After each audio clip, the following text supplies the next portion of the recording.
Hello viewers, আজকে আমি তোমাদের সাথে আলোচনা করব গুণিতক কাকে বলে এবং কোন সংখ্যার গুণিতক কতগুলি হয়, সেই গুণিতক আমরা কিভাবে নির্ণয় করতে পারবো এবং একাধিক সংখ্যার সাধারণ গুণিতক কিভাবে নির্ণয় করা হয়, তার থেকে একাধিক সংখ্যার লঘিষ্ঠ সাধারণ গুণিতক নির্ণয়কে বলা হয় লসাগু। কিভাবে নির্ণয় করা হয় তা আমি আলোচনা করব।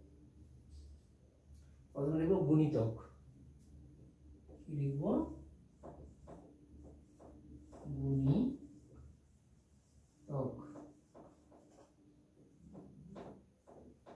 কোন সংখ্যাকে, যে কোনো সংখ্যাকে 1, 2, 3, 4, 5 মানে পৃথক পৃথক এই যে সংখ্যাগুলো দিয়ে গুণ করলে আমরা যে গুণফলগুলো পাই তাকে বলা হয় ওই সংখ্যার গুণিতক।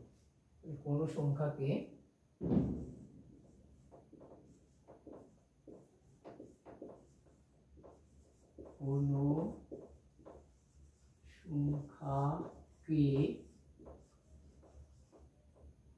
এক, দুই, তিন, চার, পাঁচ, ছয়, সাত, আট, নয়, 10, 11, অসংখ্য সংখ্যার শেষ নেই, এই যে স্বাভাবিক সংখ্যার শেষ নেই। তাহলে এই স্বাভাবিক সংখ্যাগুলো দিয়ে গুণ করলে যে গুণফলগুলো পাবো তাকে বলা হবে ওই সংখ্যার গুণিতক। দিয়ে গুণ করলে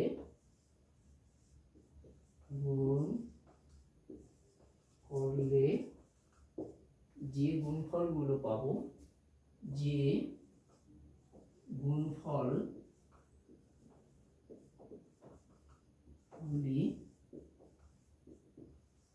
পাই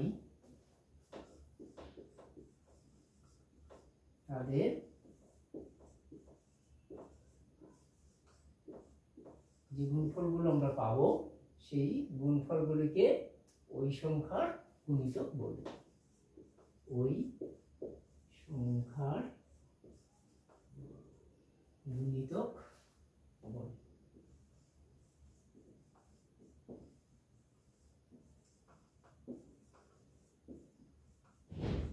যেমন আমরা যখন কোনো সংখ্যার গুণিতক নির্ণয় করতে বলবে, সেই সংখ্যাকে আমরা নামতা জানি।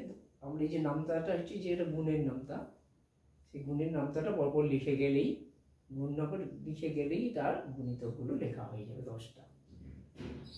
কি গো, ধরো আমি বললাম 5-এর গুণিতকগুলি লিখো।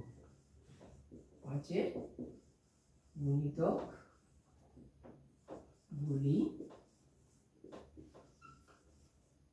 লেখো। আমরা কি করবো? 5-এর গুণিতক যখন লিখতে বলবে আমরা 5 একে 5 এমনি নামতাটাই লিখে দেবো। 5 5 5 দুগুণে 10, 5 তিনে কত হয়? 5 তিনে 15,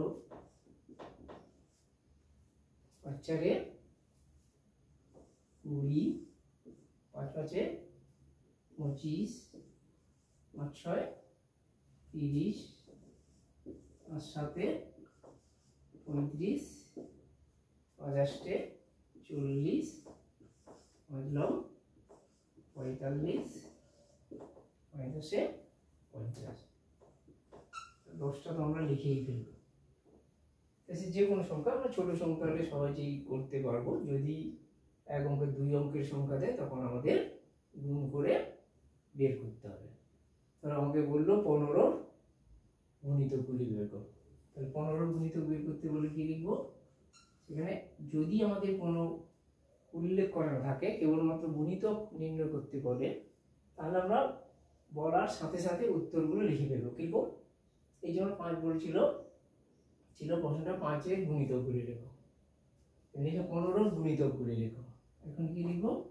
15 এর 5টি গুণিতক লিখো।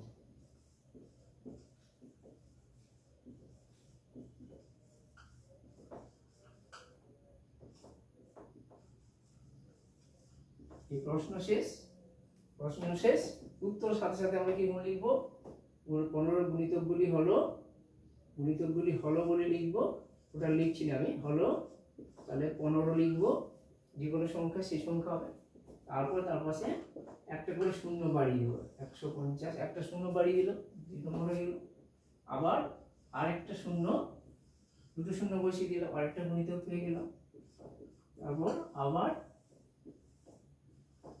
3টে শূন্য বসিয়ে দিলাম, আরেকটা গুণিতক হয়ে গেল। এবারে 4টা শূন্য বসিয়ে দিলাম, আরেকটা গুণিতক হয়ে গেল।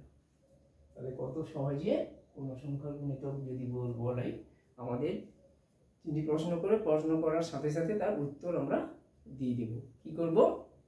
সেই সংখ্যার পাশে, ডান পাশে সেই সংখ্যা লিখবো, তার পাশে একটা করে শূন্য বাড়িয়ে দেবো। 1 2 শূন্য, তারপর 2 শূন্য, তারপর 3টে শূন্য বসিয়ে দেবো, তারপর 4টা শূন্য বসিয়ে দেবো। এইভাবেই তার গুণিতক আমরা সহজে নির্ণয় করতে পারব।